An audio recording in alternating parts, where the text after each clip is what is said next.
Hello everybody, welcome back to our English grammar course, and today's lesson is about active voice, passive voice. Okay, so this is the introduction to the passive voice. Okay, and the question is, what is the passive voice? សូមស្វាគមន៍បងប្អូនសិស្សនិស្សិតទាំងអស់គ្នានៅក្នុង group grammar course ថ្ងៃនេះគឺយើងបានបញ្ចប់ active voice អញ្ចឹងយើងចូលដល់ passive voice យើងហៅថាល្បះកាត់ okay active voice មានតែល្បះកាត់អញ្ចឹងយើងចូលដល់ប្រភេទល្បះកាត់ចំណងជើងរបស់យើងគឺ what is the passive voice មានថាតើអ្វីទៅជាប្រភេទនៃល្បះកាត់ហ្នឹង okay so let's go to the lesson together. There are two voices in English, active voice and passive voice. នៅក្នុងភាសាអង់គ្លេសគឺមានប្រភេទល្បះពីរហ្នឹងគឺយើងហៅថា active voice ឬក៏យើងភាសាខ្មែរគឺល្បះកម្ម active voice គឺល្បះកាត់ខ្ញុំបញ្ជាក់ជាភាសាខ្មែរយើងថាល្បះកម្មគឺមានថាប្រធានវាធ្វើអំពើហើយល្បះកាត់គឺប្រធានហ្នឹងគឺរងអំពើវិញ okay yeah active voice definition អញ្ចឹងយើងបង្ហាញអំពីភាពខុសគ្នារវាង active voice និង passive voice យើងមើលនិយមន័យរបស់ active voice. Generally we tend to use the active voice, one of the two voices of verbs, active and passive voice. បញ្ជាក់ថាជាទូទៅគឺយើងមានការចូលចិត្តប្រើ active voice ច្រើននៅក្នុងចំណោមកាលទាំងពីរហ្នឹងគឺមានទាំង active voice និង passive voice អញ្ចឹងគឺគេចូលចិត្តប្រើ active voice ច្រើន passive គឺគេមិនសូវនិយមប្រើទេ When the verb of a sentence is in the active voice, the subject perform the action denoted by the verb. អញ្ចឹងនៅពេលដែលកិរិយាសព្ទនៅក្នុងប្រយោគហ្នឹងគឺជាទម្រង់ active voice មានន័យថាយើងឃើញថាប្រធានគឺជាអ្នកសម្ដែងអំពើឬក៏សម្ដែងសកម្មភាពដែលបង្ហាញដោយកិរិយាសព្ទ Active voice examples ឧទាហរណ៍ She would type the letter នាងនឹងសរសេរសំបុត្រ I visited my uncle last week ខ្ញុំបានទៅសួរសុខទុក្ខពូរបស់ខ្ញុំកាលពីសប្តាហ៍មុន Okay so that's all for active voice អញ្ចឹងនេះគឺជាទម្រង់ active voice អញ្ចឹងយើងឃើញថាប្រធានគឺជាអ្នកធ្វើអំពើ she would type the letter នាងនឹងសរសេរសំបុត្រ Okay I visited my uncle អញ្ចឹង I នេះជាប្រធានអញ្ចឹងទៅសួរសុខទុក្ខ visited Okay uncle នេះគឺជា object អញ្ចឹងមានថាប្រធានធ្វើអំពើកម្មបត្តិជាអ្នកប្រងអំពើវិញ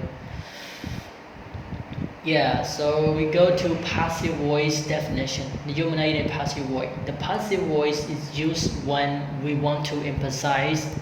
the action or verbs and the object rather than the subject. ចឹងមានថា passive voice គឺយើងប្រើវាគេថាល្បះកាត់ហ្នឹងយើងប្រើវានៅពេលដែលយើងចង់បញ្ជាក់ន័យសង្កត់ន័យទៅលើកិរិយាសព្ទឬក៏សកម្មភាពហើយនឹងកម្មបត្តិអញ្ចឹងពីរយ៉ាងទី1គឺសកម្មភាពទី2គឺកម្មបត្តិជាជាង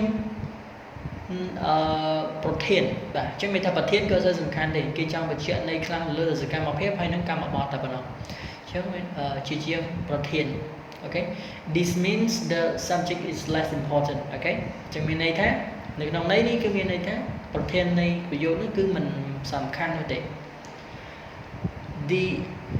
The passive voice is formed by using a form of the auxiliary verb plus to be plus verb 3 or verb past participle អញ្ចឹងទម្រង់នៃ passive voice ជាទូទៅគឺគេប្រើវា form ជាទម្រង់វាឡើងដោយប្រើកិរិយាសព្ទជំនួយបូកជាមួយ to be បូកជាមួយនឹង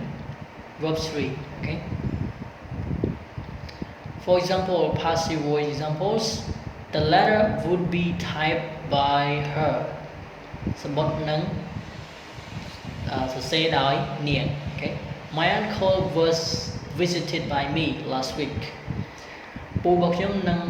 បានសួរសុខទុក្ខដោយខ្ញុំសំដៅបានសួរសុខទុក្ខដោយខ្ញុំកាលពីសប្តាហ៍មុន More active versus passive voice example sentences ចឹងគឺមានឧទាហរណ៍ផ្សេងទៀតខាងក្រោមនេះគឺគេធៀបគ្នារវាង active ហើយនិង passive example the snake might have killed him អាហ្នឹងគឺ active okay ជាងយើងដូរទៅជា passive he might have been killed by the snake